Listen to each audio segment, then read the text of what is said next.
That's right. That's right. He's got lots of business cards. And next to him is Mr. Billy Heiser from American Residential Services. And he's flown himself all the way into Cleveland, which is easy because you're working remote, aren't you? Yeah, I live in Cleveland still. Okay. So you didn't really. That just works. He's always been But I drove like 35 minutes here, and that's got to count for something, right? Speaking of out of town, Chris, did you move back to town, or did you fly in for this event? No, I'm still in Cincinnati area. You're in the Cincinnati area, so you drove up. I did drive up last night. Well, welcome. Says that I'm in the Cincinnati area. It's like, what are you, homeless down there in that area? And I live in a van right down now, by the you're river. in Cincinnati. And he's confidential too. He doesn't want to tell me where he works, but Mobile it's security. in the healthcare industry, I think. Mobile security. It's not a secret. It's Just just look him lawyers. up on LinkedIn. You'll find it out anyway. So. In our news, hundreds of people with top secret clearance were exposed on the House website.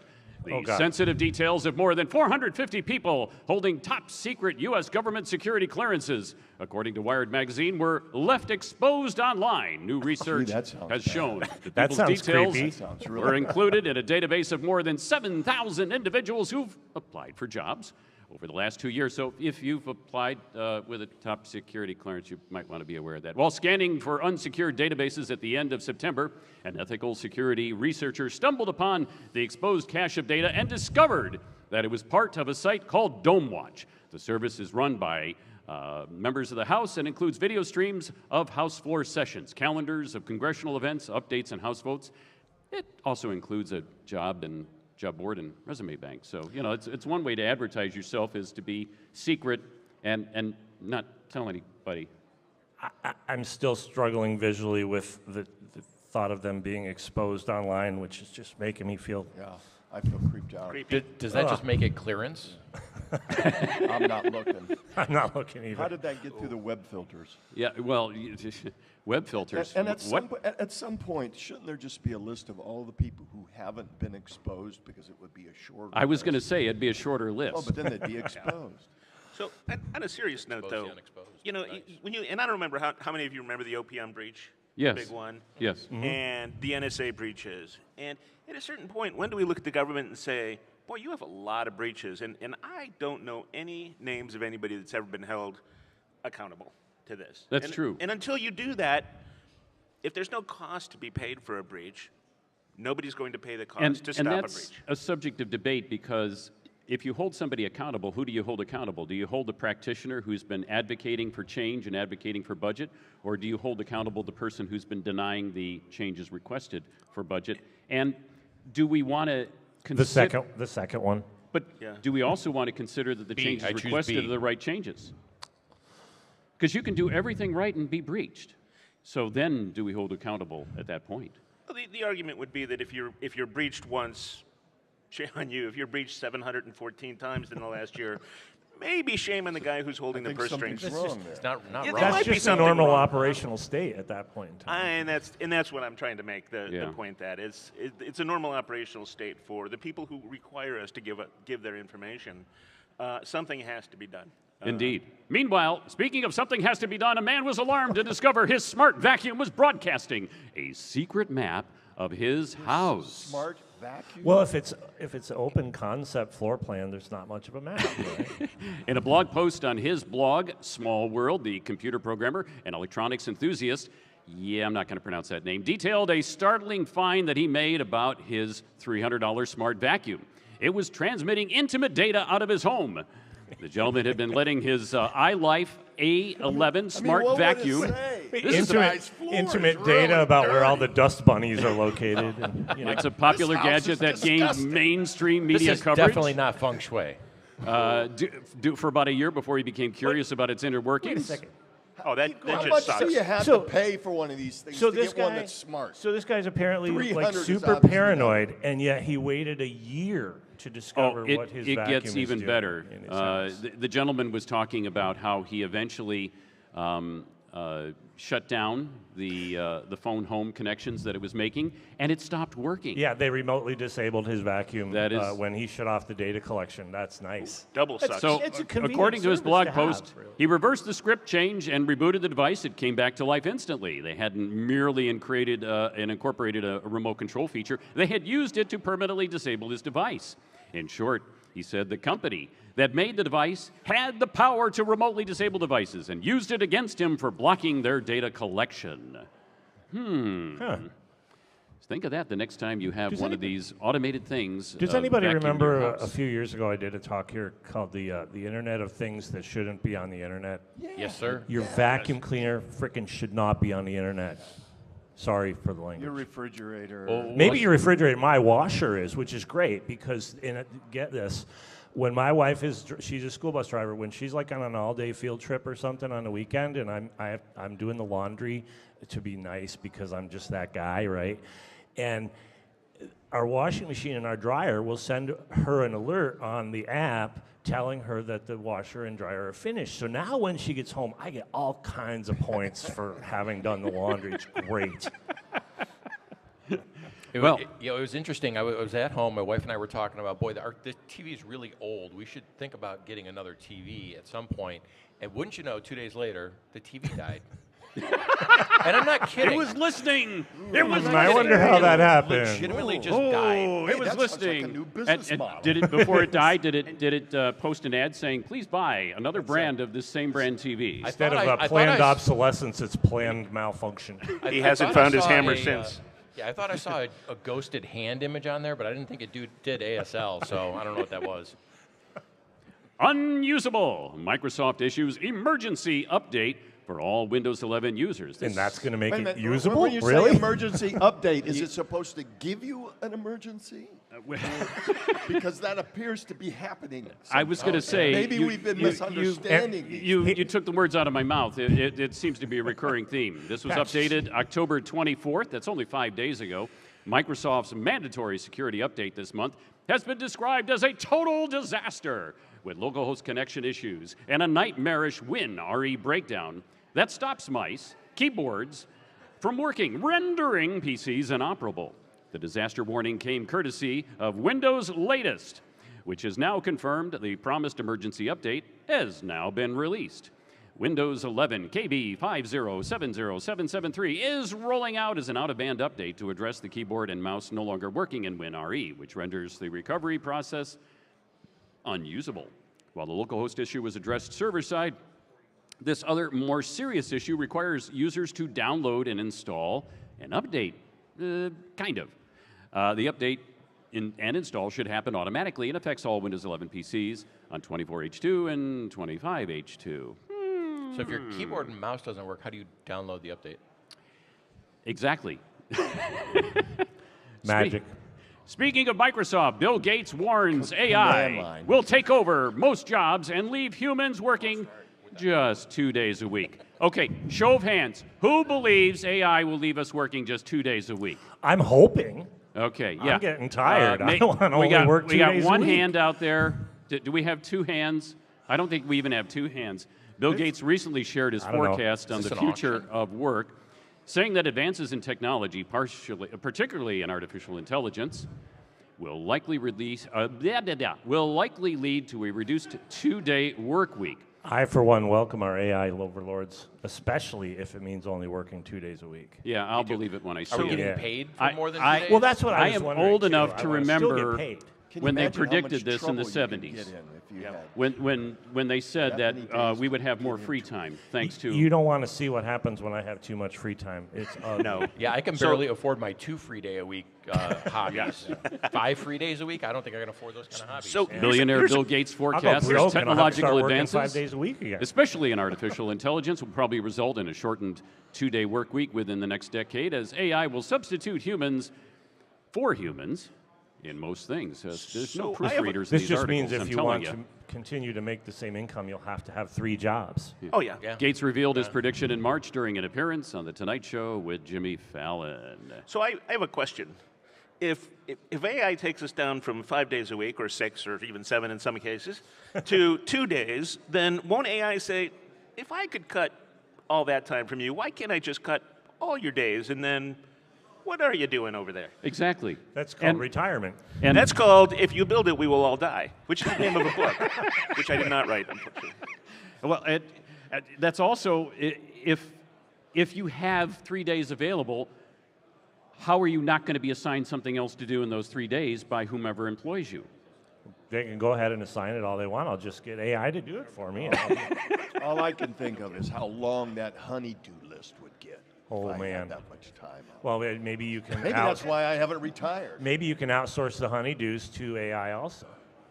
You might need a robot or something to do that, but you could get like Rosie from the Jetsons maybe to help with that stuff. Yeah, or a vacuum. They can't. Or tell yes, the a vacuum would be They nice. can't tell the difference between a dog toy and a Dog something turd. else.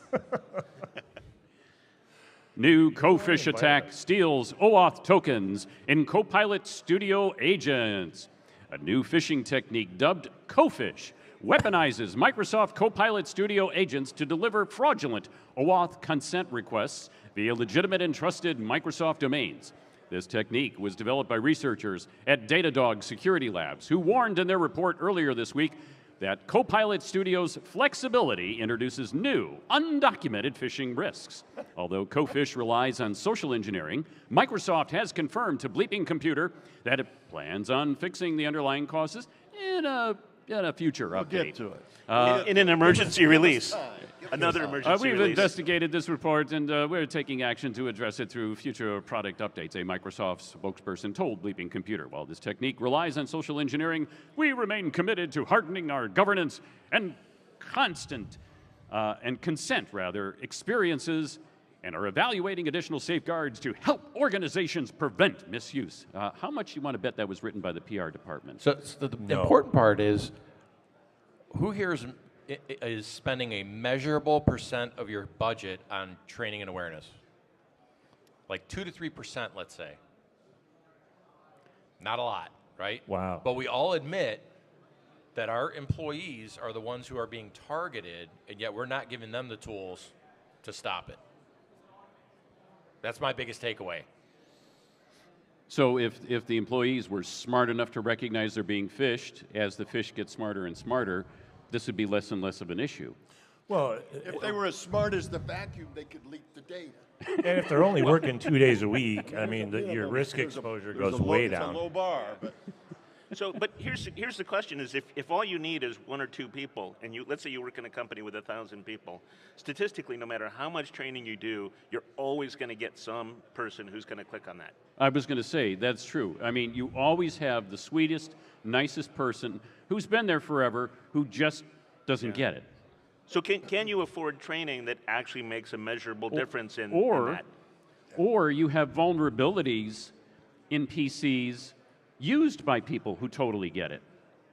Yeah. So what if you have a PC that has a driver from a certain manufacturer, and this driver is suddenly declared a vulnerable driver, and every malicious piece of software out there is taking advantage of this vulnerable driver, which, because it's from a particular vendor PC, keeps getting reinstalled after it's being ripped out, like whack-a-mole. I speak from personal experience because my mother has a lifetime support agreement with me. that you cannot get out of. No, you can't. I stopped signing those. No, that I cannot get out Try of. getting out of that contract. The terms of that agreement I will, are really I will strict. never say. You should have had your lawyer And understand, look at that. my mother is a savvy computer user. My 84-year-old mother shook hands with Grace Hopper. She is first-generation IT. She knows a phishing attempt when she sees one. And malicious software keeps getting into her PC, and we traced it to a malicious driver, which keeps getting reinstalled because it's embedded in the firmware of that system. Well, vibe coding will latest. fix all of those errors. I'm sorry? Vibe coding will fix all of those errors. Oh, that's... It's because AI produces I have great error-free vibes code. Oh yeah, about AI coding will help everything. You In know, to fact, go I think back- we have an article about that. Can we don't use AI to remove To the go AI? back to the security awareness thing, though, when we take what little bit of budget that we have for training our people, and we train the rank and file, and we don't train the executives because they don't like that, or they're too busy, and yet they're the ones that can do the most danger by being exploited. Because I think that's a measure of how much your program penetrates your organization. Whoa. Meanwhile, speaking of Microsoft, since we're picking on them today, hackers abuse Microsoft 365 Exchange Direct to send bypass content filters and harvest sensitive data. Microsoft 365 Exchange Online's Direct Send feature, originally designed to enable legacy devices and applications to send emails without authentication, has become an exploitable pathway for cybercriminals conducting sophisticated phishing and business email compromise attacks. Now, wait a minute. If there's a direct send feature, couldn't they just filter that sucker on IP address? Somewhere along the line, say only authorized IPs could use Now you're direct talking send. sense. This feature allows multifunction, easy to say, printers, scanners, and older line of business applications to transmit messages by bypassing rigorous authentication and security checks, creating an operational convenience that adversaries have weaponized to circumvent standard content filters and domain verification protocols, just so that you can use that 20-year-old copier to send email. Without authentication. That's right. You know, without proper configuration, if you're using Exchange 365, the email will actually bypass a lot of your email filters because it goes directly between Microsoft. It doesn't go out and come back in through your gateway. That's true. So you got to watch your configurations and make sure you're actually forcing that traffic to be inspected. Otherwise, people sign up for these malicious domains, which are internal, and get right past everything. Wait a minute. A malicious domain can be internal? Yes, sir. How do you make a malicious domain internal? Microsoft.com. Whoa. Internal.des. That free tip brought to you by Billy Heiser. 1 in 5 security breaches now thought to be caused by AI written code. That means 4 out of 5 are still caused by human written code. Speaking of vibe coding is widespread, but so are vulnerabilities in AI generated code. No one really knows who's ultimately responsible for AI code.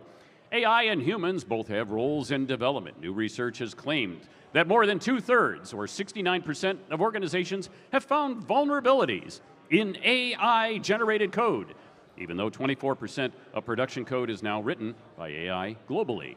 The State of AI and Security and Development report from Aikido Security found despite companies pushing AI agendas to improve efficiency and boost output, security teams, 53% developers, 45%, and mergers, 42%, hey, that's greater than 100%, still get the blame when AI code goes wrong.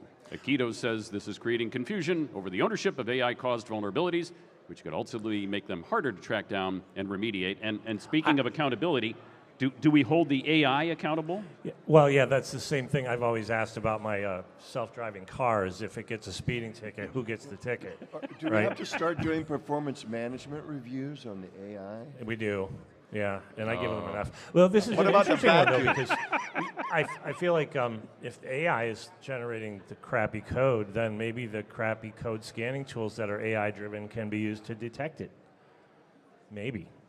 Well, I think using AI to monitor the AI and fix the AI. That's actually a thing. It is. Yeah. Adversarial AI Oh, is. that sounds Well, yeah, even some of the guardrails around AI agents, to make sure they're not drifting from, the human intent and the misalignment problems they have.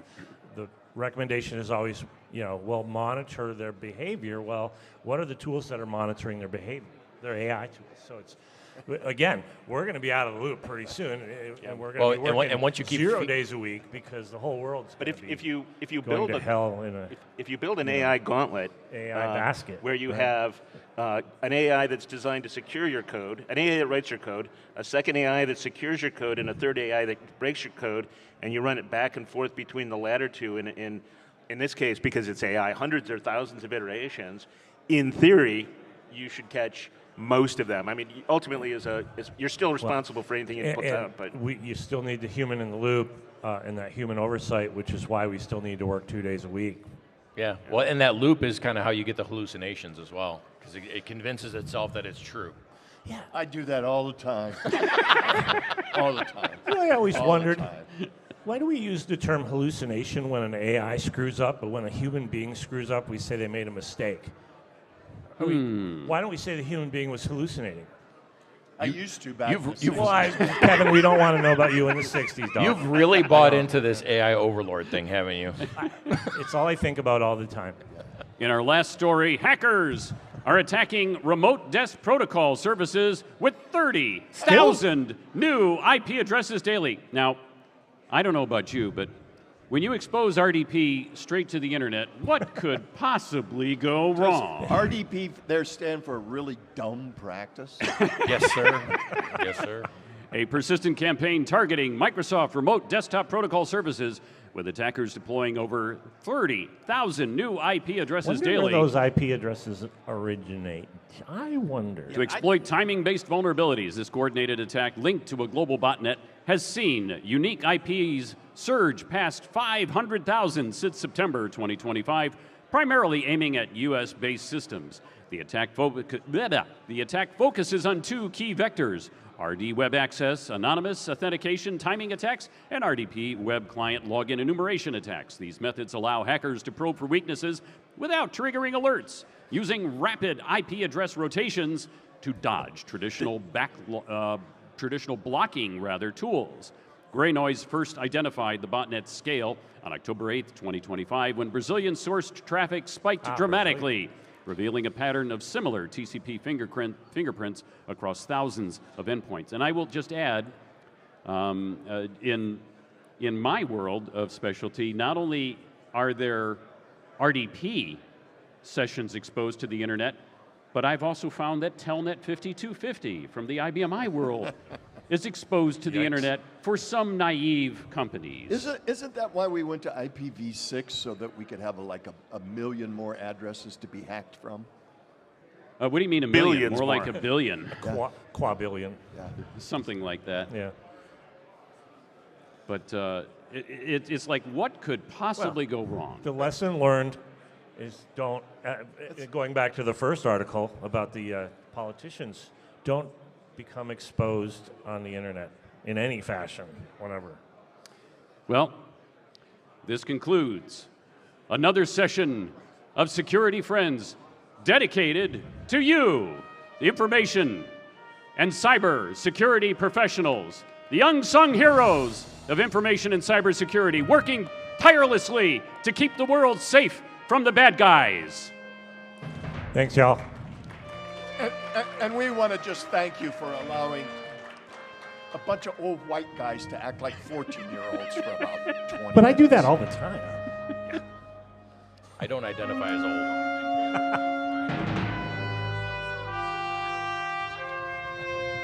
Oh my gosh. See what we can do. I got an idea. I'll be Wonder Woman. The opinions expressed were those of individuals and not necessarily those of their employers. We all want to keep our day jobs. Thank you.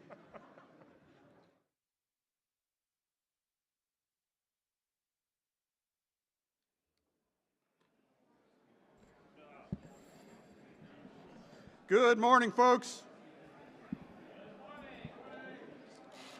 Hey, we're back for the 23rd year of this Information Security Summit, and I bet some people in the audience weren't even born back then. That's kind of interesting. Again, thank you for your support over these years. Please make sure you thank the sponsors, and we had a lot of volunteers to do this. So for those that don't know me, my name is Gary Sheehan. I'm just one of the many volunteers that put this on. I just kind of happen to be the figurehead of this place, kind of like the Queen, right? No responsibility or anything. You just stand up there and wave and, make sure things happen. I want to encourage you to download that Whova app that I spammed everybody about over the last few months. Probably didn't get enough emails from me, so I'll keep trying to get those out. It's really important to have that app to kind of follow along with what we're doing, making connections here, learning about if there's any changes to the agenda. That's where they're going to be posted. Hopefully we'll have a great week. This week today we have two keynotes. We have a morning keynote and an afternoon keynote. We have some social opportunities for everybody. We have a number of spotlight sessions that you'll see on the agenda. And the hall is just waiting, full of sponsors, waiting for you to go out and shake their hands, give them a hug. Tell them thank you very much for providing us the tools to do our job. Tonight, we're going to be doing a social thing in this room. It is going to be our trivia contest. We're also going to have a comedy show. So at the end of the day, what we'll need you to do is we're going to do our keynote. Then we'll actually open these indoor bars. That way you don't have to go too far. and then come back to the table, and we'll start probably about 5:15, 5:30 with the show and the trivia contest. So those that are going to participate in the contest, get your teams together, because we're looking to have about 8 people per team, and if we can get the room filled up with a bunch of teams, that would be great. For lunch today, please kind of cooperate with the La Center staff, because we're going to serve our lunch family style, and what they want to be able to do is to kind of fill the tables. So they're going to show people through the venue here to these tables, and we're going to try to get all the tables filled up. Let's see. So we do have a number of prize giveaways this year, just like we normally do. But all the information on those prize giveaways are in the Whova app. So as you know, for those folks that have come year after year after year, that Whova app is a great way to get your name in for many of the prizes that we're going to give away. We'll give away prizes tonight at the trivia contest. We'll give away prizes tomorrow night at the horse races that we're going to do. And then we'll give away prizes on Friday at the end of the event. So lots of opportunities for prizes. CPE certificates. Man, I'll be saying this forever, and then I'll get 50 questions after the event's done. How do I get my certificate? Well, you get your certificate by checking in at the registration table each day. You check in at the registration table. At the end of the day, it's like magic. AI is in there somewhere, right? A certificate is going to end up in your email box. Please don't delete it, and if it's not, look in your spam, because it comes from Whova. So each day you'll get a certificate for attending this event. And please don't get tired of me saying that, because if I say it 3 times here, maybe I won't get as many after the event's over. And I also, please remember to complete your speaker evaluations. It's so important for us to get some feedback on the presenters that we bring. And that way we can continue to improve the program, continue to bring great speakers. If you love some speakers, let us know. We'll try to bring them back. If you don't like some speakers, let us know, and we'll maybe ignore them for next year. I don't know. But it's very important to get your feedback. The evaluation is in the Whova app, and it's just a star thing. So very important. And I think we'll also have one for the entire event, because, you know, the next year comes, and we want to make sure that we provide the best event we can for all the folks here. And I think that should do it, unless I forgot something, which I probably did, but it's probably not that important if I forgot it. But what I'd like to do at this time is I would like to introduce Tom, who is going to kind of make a summit announcements for us. Something that we've been trying to do for years.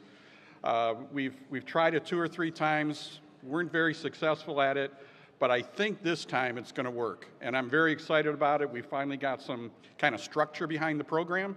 So, Tom, take it away. Thank you.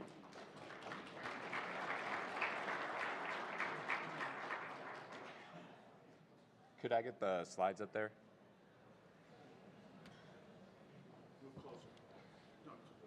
Yeah. Sorry, waiting to see if my slides pop up.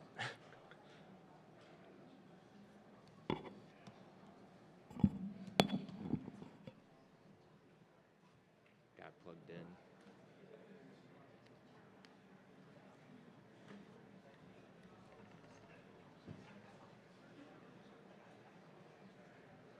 Sorry, everybody. Technical difficulties. I can just. Oh, sorry. Hey, while we're checking on this real quick, one thing I did forget, I just remembered. Typical.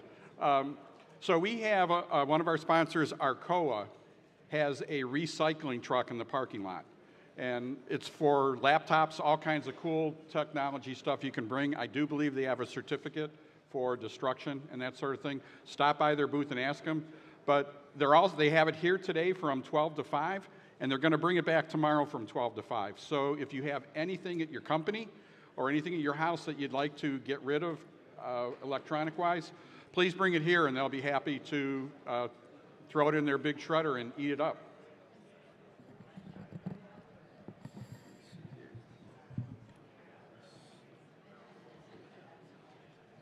Tested and it worked. TV's not on, so I don't know if that's the issue.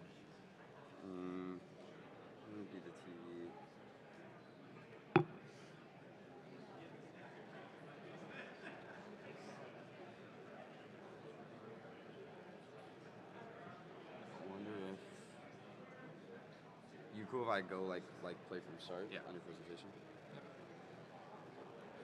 I wonder if that.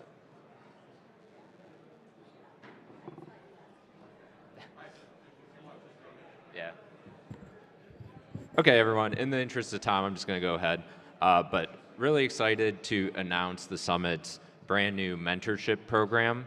It's called Summit Path. And really quick, I have a question. How many in here have, by show of hands, have had a mentor at some point in their career? Okay. How many people wish they had a mentor, especially when they were starting out? And how many people are at a great place in their career now where they feel like they could take on a mentee?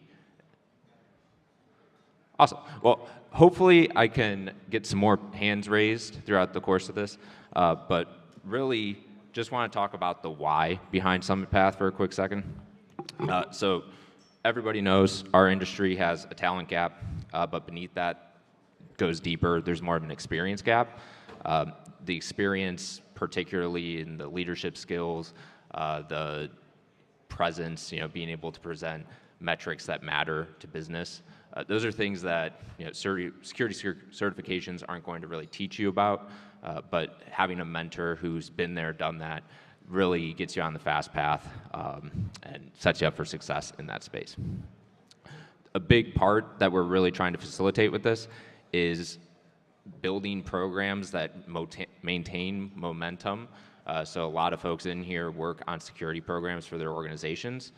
We don't want those to just fall apart when they walk away. We want that next generation to step in, have had that knowledge transfer, but also carry that forward momentum into the future so that the program continues to grow, expand, and improve over time. So the structure of Summit Path, what's going to be required of each side, and we do need mentors and mentees for this. The program will follow a driver guide model, and that model just requires that the mentee, that the mentee is the one driving the relationship. So we want them to show up to meetings prepared. We want them to establish the goals that drive the relationship. And the mentor's responsibility is that of a sounding board, an advisor, somebody who can share stories of things they've experienced, but not necessarily tell the mentee exactly what they should do in a scenario and guide them that way. So the other thing we ask of everybody is that this program would run for 6 months. It would be a minimum commitment of 1 to 2 hours per month. We're really looking to leave that up to however works for the match. So if they want to meet in person, if they want to meet remote, just making those matches run autonomously so that they have the options to select what works for them. But a big goal of this is to provide that feedback at the end, what's worked, what hasn't, and make sure we're improving this as it goes along. This is the framework. It'd be a structured onboarding. At the end of this presentation, I do have a form that I would ask people to fill out. But once they've completed that, we're going to take those and complete the matches using AI, of course. But the folks at Social Evil, they have a really cool air-gapped AI system that matches folks up. It's called Connect IQ. And I've seen it in action. It's really cool. But autonomous engagement, I mentioned that. And then ongoing, we'll be reviewing the pairs for good fit. If there's any issues, obviously, I'll be there to step in, support as needed. The benefits are really many. So I'm not going to cover these, but we do want this to be an ongoing, tangible arm of the summit. And I think of this really as supporting that mission of building not only community through education, but also connection. So without taking up more time, on the screen is the QR code for the intake form. That's for both mentors and mentees. If you want to scan it here, you can. Also, we'll have this in the Hooba app. I'll be out at the summit table throughout the day, so if you have questions on it, feel free to stop by and ask me. But we really hope a lot of you sign up today. So thank you for your time.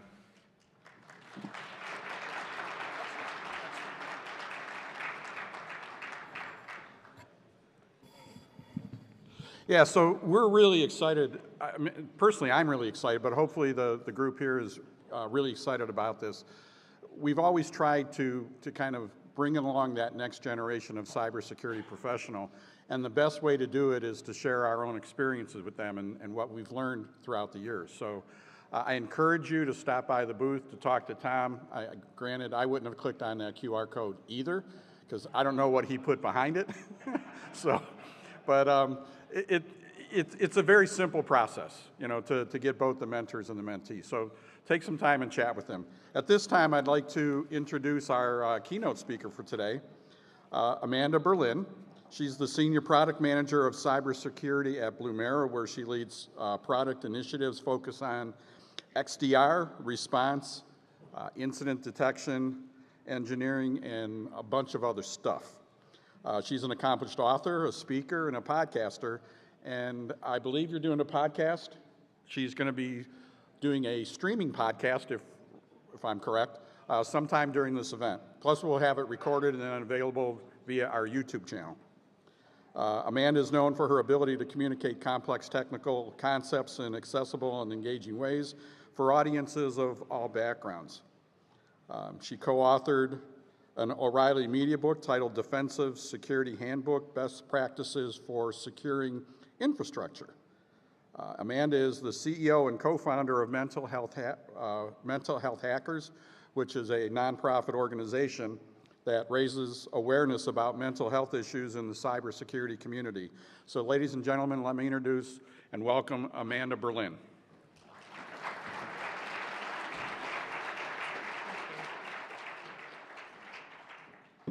Good morning, everyone. How's it going? Everyone awake already? Same, yeah, same. All right, let me get hooked up here.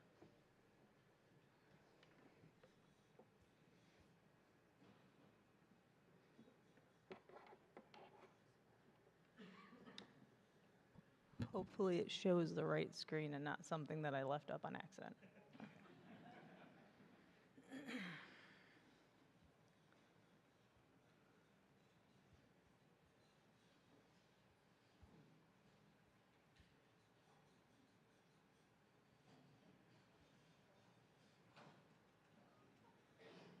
Oh, that's good. Does anybody know how to set up a computer in the audience? Not at all. Just plug that USB stick in there that we have up there. Perfect.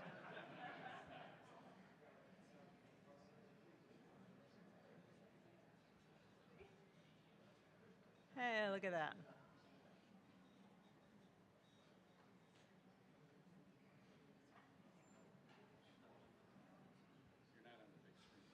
I'm not on the big screen? No, you're on the little screen. He said it was supposed to be the same.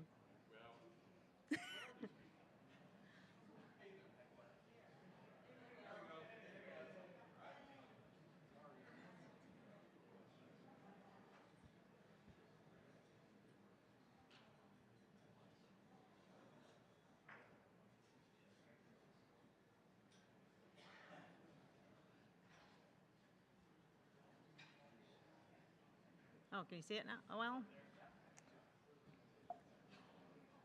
Okay.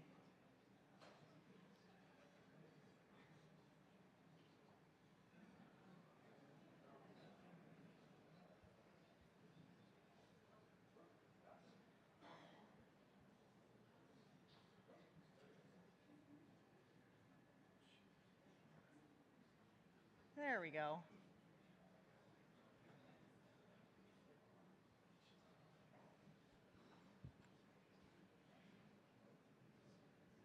I can't see anything.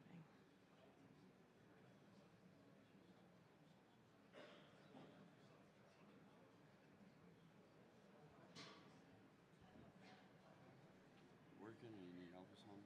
Yeah, I need to see my Here, let me get in your space settings right there.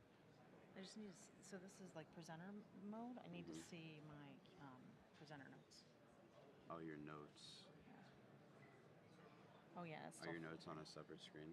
it should be on this screen. So you have one with your slide here, and then your notes on another screen. Yeah. So like if I exit out of that. still my frame rate that's making it. Yeah, like that, but.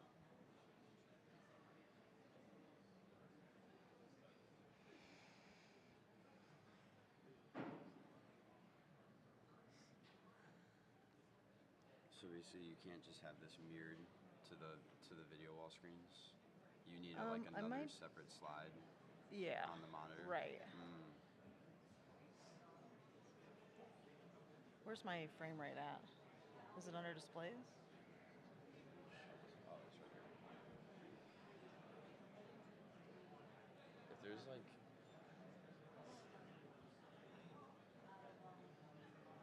I'm at 60. Yeah, it's a 60. Knock it down one. Yeah, it's still flashing. That's all right.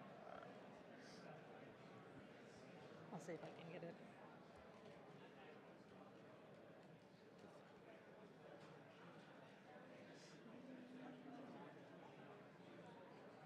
So your notes are in this? Or do you have like a separate thing for them Yeah, to so drag it them like, over? it usually shows here.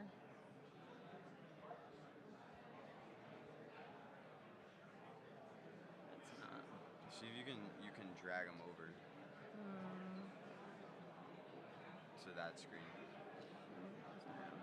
There we go. I got it. You got it? Yep. All right, nice. All right. Yep, I got it. Cool. Okay, I think I'm good. No, it's good. Those are notes. Okay. Okay, I think maybe we got it. I just have to wiggle my mouse around a whole bunch, so. Oh, nope, it's still not up there. If everyone could just come on the stage, it's right here. It'll be fine. There we go. It's just not up there. Oh, it's yeah, still here. Omar's just Oh, okay. All right. Yeah, you're all good. Yay! Thank you, everybody. All right, I'm going to try and crank through these slides real fast because I have a lot of content, and hopefully no one gets a seizure. So, welcome. Thank you again. My name's Amanda. I always find it weird to stand next to somebody talking about who I am because I just want to like go hide. But this is a post-incident case response study for SMB teams. So we'll start out with a little, if I can figure out where my mouse goes. I guess I just have to click. Who knows what SMB and MSP stand for? Good. A lot of raise of hands. All right. So SMB, server message block, right? Or small, medium-sized business, right? How about MSP? Anybody? Shout it out. Managed service provider. Or Minneapolis, St. Paul. You happen to fly a lot. But yes, managed service provider. So when I use those acronyms, those are the two things that I'm going to be talking about. This is the thing that I both love and hate about this industry. You can make up an acronym for absolutely anything. So we're going to start off with a little bit of a story. This is back, if you see any of the equipment here and recognize it, you probably like took an Advil or something this morning like I did. So this is back in my sysadmin days. I was working at a hospital in Sandusky, so a lot of you might actually know what it is. And I got a call from some doctors that couldn't log into their EMR. So I'm like, oh, all right. Like I was the last one there. I was a lonely network engineer. Everyone else had gone home for the day. So I'm like, all right, I'll see if I can figure out what's going on. And I also can't log in. I'm like, all right, well, oh no, what's going on? I guess our entire South Campus had lost power. I'm like, well, that's weird because we have a main data center here. I don't know what's going on. So I head over to South Campus and I go into, this is our server room in our South Campus. Our domain controller is actually that PC that is underneath that CRT monitor, and this isn't actually that long ago maybe I want to say maybe 15 years ago. but there is a geyser in the corner. Something happened to the hot water system. Somebody didn't cap off a pipe in the corner, and there was a geyser just like shooting up hot water and flooding that room.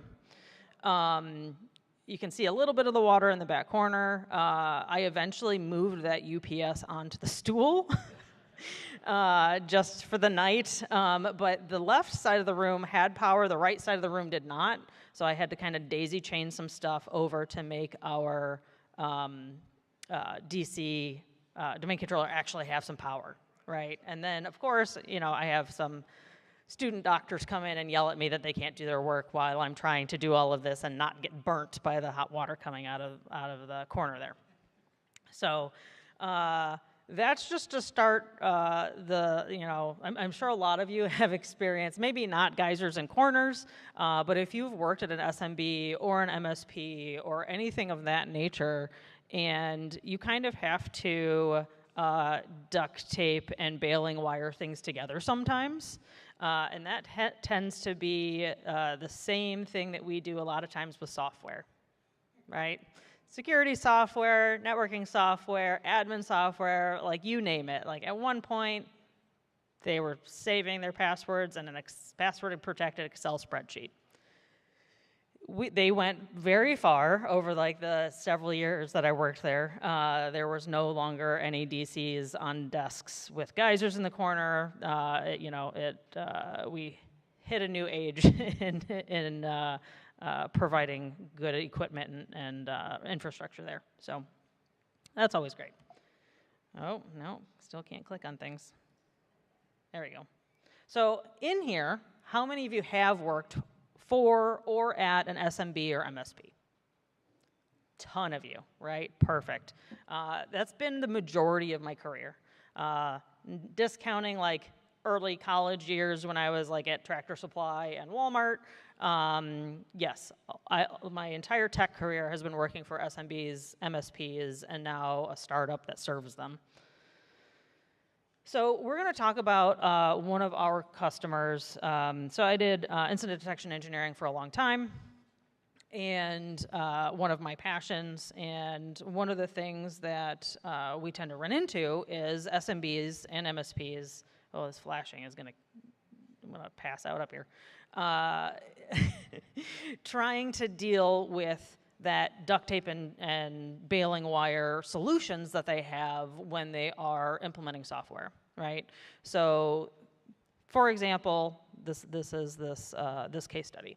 So I don't have my notes, so I'm just going to kind of wing it, but I also have a whole bunch, well, not a whole bunch of time, so I'm going to try and get it all in. Everybody know what an advanced IP scanner is, right? It's used all the time, right, especially at smaller companies. The MO basically is MSP has a new client that they are onboarding. They're switching over all of their equipment. They're installing their software. They're going through all of this kind of stuff. The first thing that they do is they download Advanced IP Scanner. They run it. They get all the assets, and then they go throughout like the rest of their SOPs, right? Adding things to their asset lists, all of that kind of stuff. So that's step one. So that's what we see here. And they get a detection finding, right, an alert. It says Advanced IP Scanner. It's been observed on this desktop. You might want to look into this. They're like, of course, I just downloaded it. I just ran it. That makes sense. I'm going to ignore it. This is a low P3 anyways, like, no big deal. It's fine. Then, let's see here, a couple minutes later, on that same device, they get an NS lookup and a systeminfo.exe, right? So NS lookup and that system info, common command to be running to get information off of that system and about the network. Not normally known to be run not only with just Advanced IP Scanner, but also just like programs in general shouldn't just like run those commands when you're starting them up.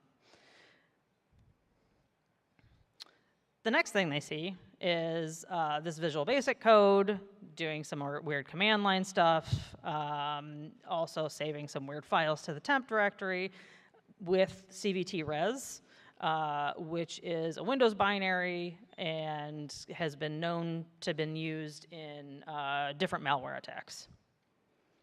So this is, what, like 10-ish, over the period of like 10-ish minutes. Next, there's this xcopy.exe. So it's copying from the PC that they ran that advanced IP scanner on to that IP address, which obviously isn't a real IP address for their domain controller, and copying over this log converter to the C drive of their domain controller. I don't think all of my slide things are working, but that's okay. Next, what they see is this WMIC command, creating this process on that domain controller, and then also running this weird press any key log converter. Anybody looking at that may have thought, okay, maybe they're just there. They just got there. They're just figuring out about this network that could possibly be the normal activity that's happening on that network. I've seen so many weird things in like PowerShell commands or whatever that just people have made these scripts and they're just randomly running, and they look malicious but aren't necessarily, but you kind of usually find that out later.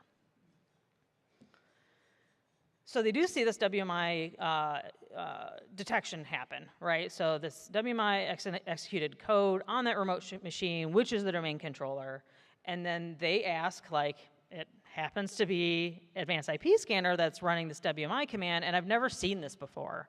Like, have you all seen it happen when Advanced IP has run? This is kind of weird. They're kind of unsure at this point.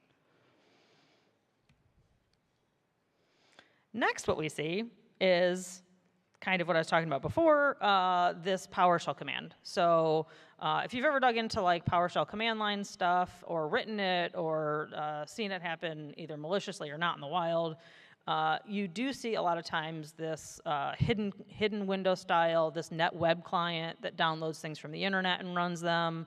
A lot of times that's to get around the execution bypass. And it's just like one of the sneaky ways that you can run PowerShell without anybody kind of knowing what you're doing. This is a really, really super long command, and it is basically just like running a bunch of calls, downloading a bunch of stuff, and then also doing some data exfil. At this point, I assume, I don't have to say it, but that wasn't actually Advanced IP Scanner. You also see some more commands being run, this log converter.bat being generated, and then a batch script being run, this log converter.bat, again, this press any key, just like this weird stuff happening, all tied together with that Advanced IP Scanner. Really, they're just adding files at this point. They're not sure how they're being used. There's a bunch of encoded variables in that PowerShell and in that batch file. And at this point, so when I created these slides is right when, or this slide anyways, is right when like AI was coming out with the ability to like Gen AI images. And when you ask it to create like a toadstool in jail, it came up with some really weird images. This is the most PG image I could put on here that they were just really like the AI was really worried about copyright image like issues and all of this, and this is the non-weirdest one I could add. So this is supposed to signify that they actually isolated that device because it was running commands against their domain controller.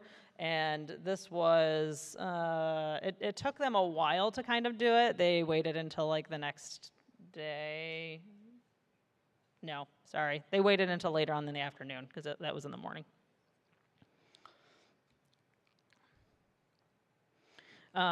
Yeah, so kind of game over at 1527. It took a long time for any of their XDR There's a real popular one that happens to like run weird commands that also usually look really weird. But all of the other ones that they had didn't actually catch it, and these are the ones that they had from the company that they acquired. Didn't catch it until a backup was made of that admin's profile when they logged onto another PC. Right, so it didn't catch the batch files, it didn't catch the malicious PowerShell, it didn't catch the WMIC commands, it didn't catch any of this kind of stuff because it wasn't abnormal, I guess, in their environment. I'm not quite sure. So, SMBs have a lot to deal with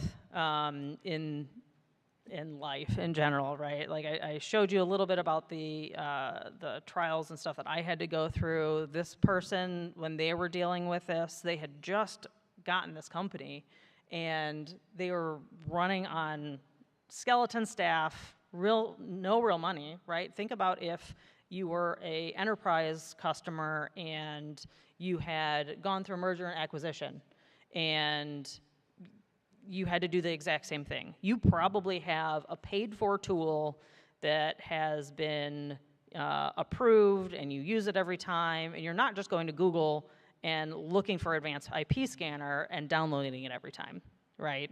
So SMBs and enterprise usually have like way different scenarios that they have to contend with, and they are higher targeted because of that. That advanced IP scanner was just using like SEO hacking, and it was just this Cloudflare hosted copy of Advanced IP Scanner that looked exactly the same as the one that they always download, and they knew no different, right? If they were in an enterprise environment, they would have had allow listing and whitelisting and like all of this kind of stuff as far as what they're able to run on the endpoints. They would have different SOPs and maybe just like remote ways of doing all of this kind of stuff and not have to kind of just wing it every time. And I've been there, I've done all of that kind of stuff, and you're just kind of trying to survive with the fires day in and day out because you don't have the people, you don't have the time, you don't have the software that there is, you can't afford, or it's not built for you. Oh, see, these are the numbers that I really need my notes for. So let's see if I can remember them. Does anybody know how many people is classified as being an SMB? I think it's under 1,000. I really wish I had my notes. I might just bring them up on my phone. I think it's under 1,000. So it's incredible how large an actual SMB can be, right? Because there's different between small, medium, enterprise, right? And a lot of times, I mean, when I was in an SMB, I was either the only tech person, or there may have been 3 or 4 of us. When I was at the hospital, we had 3 network engineers and like a help desk, but those network engineers were in charge of 400 servers, 2,500 endpoints, 50 locations, and we had no security staff, right? And we see that still day in and day out, is just, 2 people trying to survive and get the equipment they need and the budget and the time, and not, that could have turned into a full-blown breach, right? That happened to just be some weird commands that were running, and they were able to stop it, and they were able to get it out of the network, but that could have been complete full ransomware with the commands they had. They were able to run all of those commands on the domain controller, and they would have been able to have the entire network just hands down. And then what do? You just came in and you're like, I'm here to help you with your tech, and then introducing ransomware like that would be kind of a game changer. Oh, there we go. It is on the slides. Look at that. I was right. Under 100 employees. Perfect. How about medium, which I think is next? Any guesses? 100,000, I hear, maybe? 5,000? So 100 to 1,000. And I think next is revenue. Nope, that comes after this. All right, so this is kind of something that I thought was kind of interesting. This is small business count by size and industry. So there's an economic profile thing that happened in 2023. And this is the percentage of that small business without employees, right? So it's just like one person with a startup. It could be a contractor. It could be anything like that. But it is a very large percent without employees. And then there's a decent percentage with 1 to 19, and then a whole bunch more with 20 to 400. Those without employees, almost guaranteed they're using an MSP, or they have really no internal security.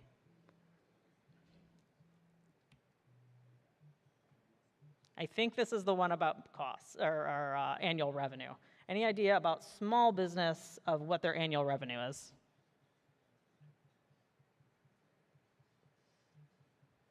Bueller? What was that? 10 million. We'll see. 50 million or less for a small business. And then how about medium?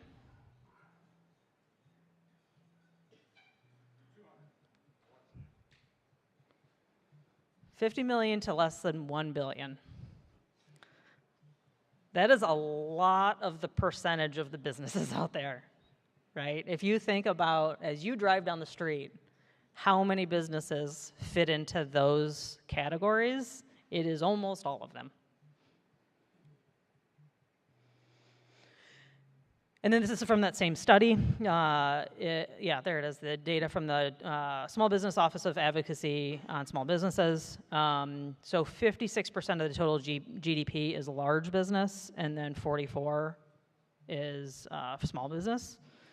Just think about the amount of data, devices, information, just everything that 44% of the GDP is protecting with the small amount of assets that they get. There's like, it kind of sometimes feels hopeless. I'm not gonna lie, a lot of times in my week, I feel really, really bad just because I'm like, well, I know you don't have a budget for security, but it's still important. You have to kind of do something. Oh no. Can you guys? Oh, okay, sorry. I have a network troubleshoot error. Nope. Does anybody have the remote to the TV?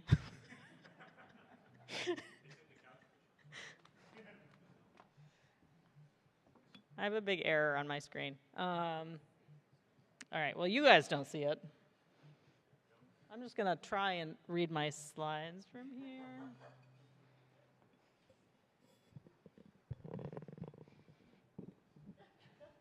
Okay. It says unable to connect to the network. Sweet. Oh, thank you. Yay. All right. So I don't like coming up here and just being like, look at this bad thing that happened to this company, like they're SOL, end presentation. I don't like doing that. I've always been a fan of anything that you talk about being like an attack or a bad thing that happened, like actually giving proactive advice of what you can actually do to protect yourself and your company to go back. So I'm just gonna run through these real quick. And these are going to be different detect, defend, and response actions that you can do in the different cases that we saw on that timeline. Because it's important, right? Like, yes, I work for a company, you all do too, I'm sure, but I don't want to come up here and just be like, yes, we will have saved everything for the, no, like not everybody can do that. Nothing's a silver bullet. But I want you to be able to walk away with, oh crap, like I should go check to see if I can detect against this thing. I should go see if this is in my SOP for response. Like all of these slides hopefully will help you if you don't have a full-blown DFIR already. So for that first thing that happened, right? We showed the finding or the alert that they got, right? That advanced IP scanner was downloaded. What you can do to detect on that, depending on what you have. I always just assume most of you are protecting Windows devices. I have this, as a new product person, I have this conversation more than I should. But yes, Linux and Mac are important, so are phones, blah, blah, blah. The most of the enterprises that we have to worry about are gonna be Windows because that's how they were built. So that being said, with the detection on this advanced IP scanner, you really just need to look for Sysmon Event ID 1 or Windows Event ID 4688. And you can just look, in the description of the command, depending on your log aggregator, SIM, whatever. One thing that I want you to take away from this presentation, and I know this presentation isn't on Sysmon really, if you have Windows devices and you do not have Sysmon installed, please do that. I have an entire other presentation about why you should do that and the importance and the difference in the logs and everything else. If you have a event that happens, lots of, we never hope that it does, but it does quite often. Your incident response people will be so much more happy because they'll be able to come in and actually see what has happened. By default, Windows logs are okay. Not everything's always turned on, and not everything is always there. Windows, it's okay. Definitely install Sysmon everywhere you possibly can if it's a Windows device. As far as defending against this, you can always do application allow listing and user access control. I know that's easier said than done sometimes. There's software out there that'll do it. Of course, Windows will do it, but it can be kind of an administrative nightmare sometimes, especially if you're walking into a place that has, no software control and 50,000 applications over the entire place. It can be really hard to implement, but if you can, that's a way that you can defend against it. And then as far as responding against that, you can kill that task, right? You can delete the file and then do normal response actions to see where it came from. Can they do that again?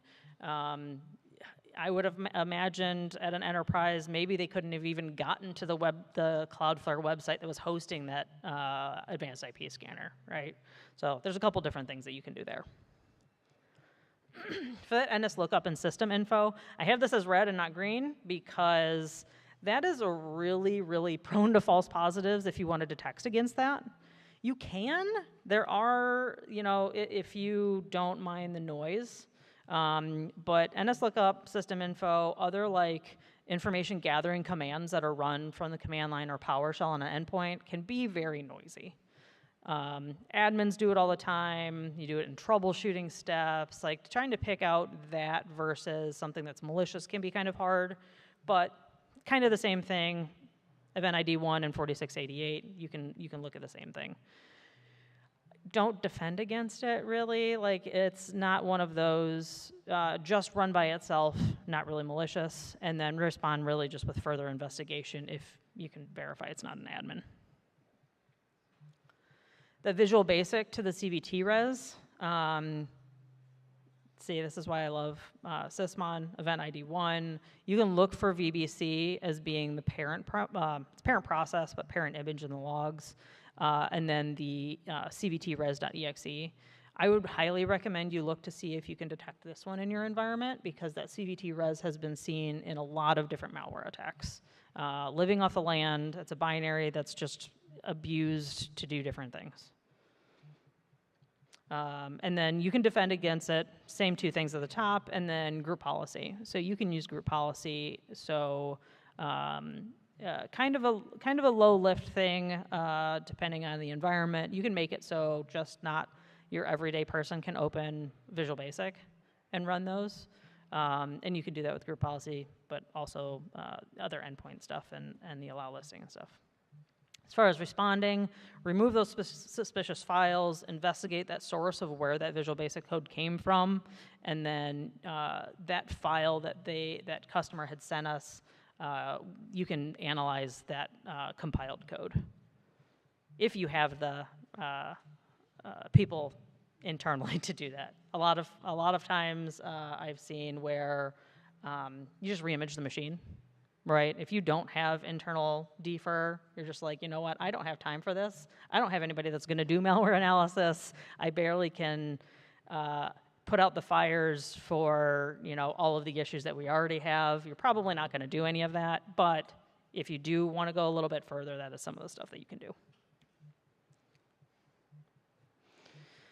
For the Xcopy, you can look for the file name of Xcopy, Robocopy. There's a handful of command line copy tools that are used in malware fairly recent, fairly all the time. But Xcopy and Robocopy are two of those.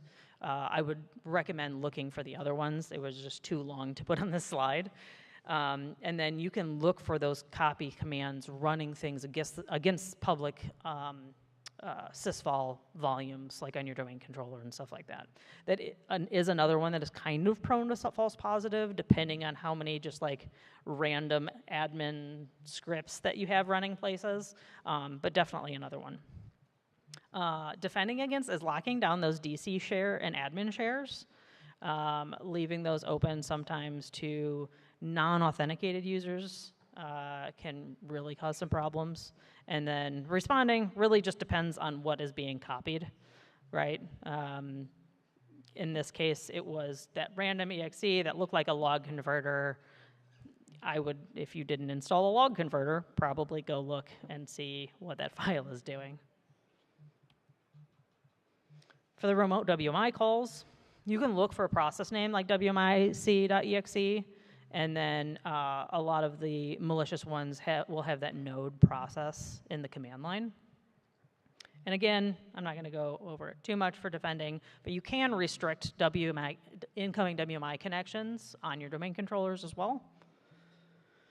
And then for responding, check the suspicious files and shortcuts in the program directory. Have those constantly scanned. You can look, so for that specific example, you can look at that .inc file in that log converter. And that malicious PowerShell, kind of the same thing, but you can also look for PowerShell 4103, 4104.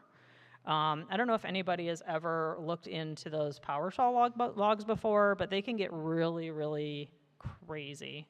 I once was looking through PowerShells. I thought one of our customers had gotten breached.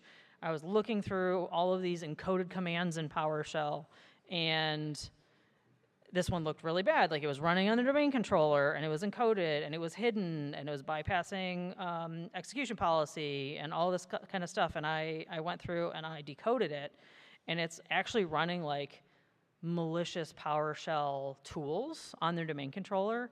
Turns out it was actually like their endpoint client from a fairly popular place that actually runs offensive tools to test the detections on the endpoints, but it definitely looked like they were being breached, right? You could only really tell it wasn't because it was being run from that like known good exe. And then another thing that I learned after doing that in a presentation was never send malicious PowerShell code in a presentation deck. It took them a very long time to open my presentation to review it.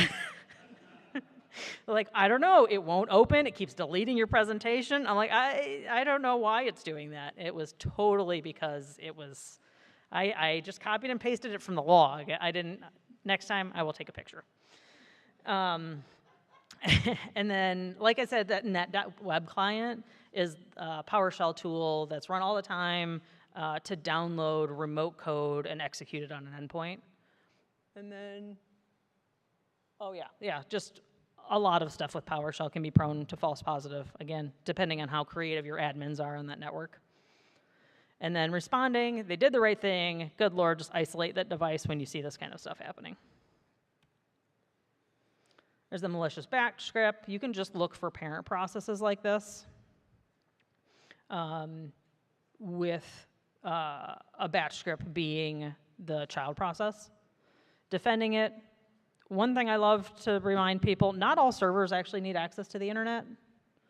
There have been multiple times that servers have gotten, or entire environments have been ransomware because someone's surfing the internet from a domain controller or surfing it from, their database server or something. They're like, well, I just needed this tool to run this thing. No, not all endpoints need access to the internet. Not a great idea. And then you can also use WAF to block outbound calls. So after that log converter app was being run, it was actually exfiltrating information from their server to some random place, right? That was able to be blocked, but that doesn't happen in every case, right? So you can definitely block traffic outbound from different places and from different processes. For responding, after isolation, figure out what that script is actually trying to do. Look for the data exfil, and then again, if you're not just going to go re-image the device, you can preserve those images for later, especially if you are in any kind of government organization or anywhere that needs to keep that stuff around. You don't want to just be like, oh, let's just re-image, it's fine, we'll be fine. It's, you taking it off the network means the attacker's gone. No, not always, and you do want to keep that just in case you need it later for legal reasons is definitely one of them at the top of my head, but, it could be for a bunch of different reasons, but it's nice sometimes to preserve those images for later on. I think that's it, right? All right, I'm almost out of time, but one of the things I really like to bring up is just democratizing security for SMBs and MSPs. One of the things that I really try and focus on. So like I know he's mentioned like I'm senior product person. I'm still getting used to that title. I've only had that for about 6 months. But I've been talking about democratizing security for a long time because there's so much software out there, so much hardware out there, so many services out there that are made for the enterprise. I think about it, that's where the money is. Enterprise has money for security. They have money to give, those pieces of software. When you are someone that is looking to serve the SMB and MSP market, it's just like lots of pennies all over the place, but it's needed, right? If we go back and look at the graphs, like there is a lot of data being guarded by those SMBs and MSPs, right? We need to be thinking of that when we create software, when we create plans, when there's frameworks involved. Like all of that can't just be thought of as like, well, it serves the enterprise customer. It obviously is going to work for the smaller guys too. That is not how it works. It is, I mean, how many of you out there can get very detailed, I know one of you can, so don't raise your hand, give a very detailed explanation of how all of the Windows like 365 or Microsoft 365 licensing works? There we go. Which version? Entra, is it today? Whatever, yeah. It's the same thing, right? Imagine being one person and being like, I guess I need the P5 licensing for one person, maybe? It is not a security landscape for the small organizations. Oh, I have two more really good pictures. I just like complaining about my sysadmin days. I do have to say, I'm really happy at the point I am in my career where I don't have to be on call anymore. I'm sorry if you're still there. My heart is with you. This is the top of our server racks.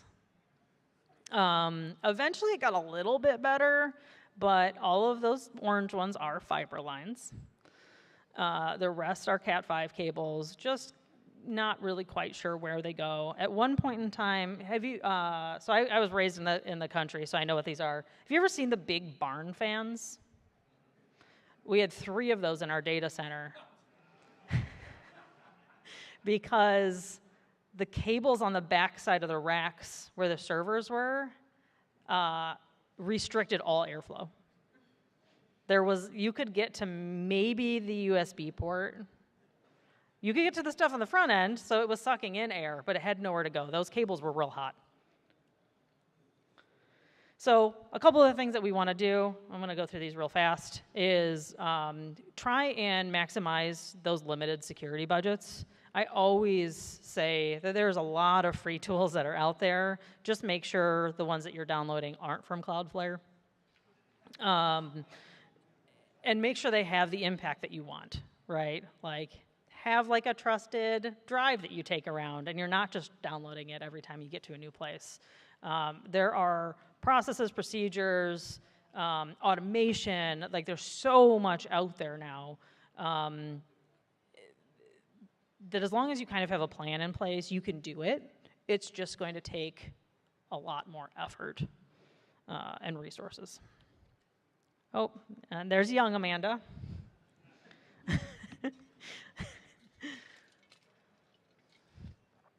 This is one of very many, this is when virtualization started to become a thing. As you can tell, we just started, taking lots and lots of servers out. And that was just a whole bunch of them. And I think the next one is actually like all the hard drives. No, maybe not. Another one that you want to think about is ease of use and repeatability. Like I said, automation of stuff. That's why we do see a lot of those PowerShell scripts and batch scripts being run in enterprises. People are trying to automate things, but kind of without a plan and without security in mind. So you kind of have to think about all of that when you're creating those processes. Yeah, there's the other one. So those are all the hard drives. That's before there was any real commercial service to like take care of them. I don't know if they're still there. Definitely a possibility.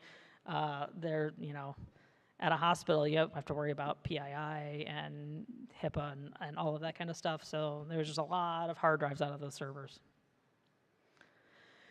When I was asked the first time to give a presentation like this, it was by one of our PR companies that we did like third party with. They're like, we want you to talk about SMB threat modeling. And then all of this other stuff. I'm like, what does that mean? What do you mean SMB threat modeling? That is like saying, it's something I don't want to stand up here on a soapbox about, but it is mostly BS. Threat modeling is a thing, right? If you are an SMB, however, you are probably not sitting there thinking, I need to figure out what my threat model strategy is. Again, you were putting out fires. Right? If you have the time and you have like a super clean network and you want to worry about your specific threat model, just pick a framework and stick with it. You don't have to like deep dive into threat modeling. It's not going to be this like, I don't have to hire a threat modeler to come work at my SMB. And then again, Microsoft Tuesday patch night, just sleeping on the floors. And then also layer your defense strategy. I'm sure a million times all of you have heard defense in depth, but it has to kind of be catered for an SMB. Oop, I don't know if I can go back. Oh yeah, well let me go back. And then investing in people. Like Gary said, I am the CEO of Mental Health Hackers, so I have a very passionate part of me that is all about the people that you're serving, the people that you're employing. It is the people that makes all of this work. If we weren't here, if our employees weren't here, if our customers weren't here, it would really just be a big stack of hardware sitting there. None of us would make any money. None of us would spend any money. It's just, at that point, I guess AI. Right? Invest in those people. Invest in training. Definitely sign up for the mentee-mentor thing in the hallway if you can, because like I raised my hand. I was definitely had great mentees growing up. Some amazingly smart people that helped me in tech and security, and it's been great. And without all of you here, like, we wouldn't have what we have now. So definitely invest in the people, sometimes more than technology.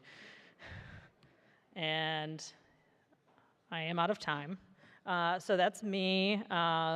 Feel free to contact me anywhere, talk to me about anything. I can't stay here for super long, and I don't think I have any time for questions. Maybe 3 minutes? I know I went through it really fast, and I probably missed half of it because I didn't have my notes, but thank you for being here anyways.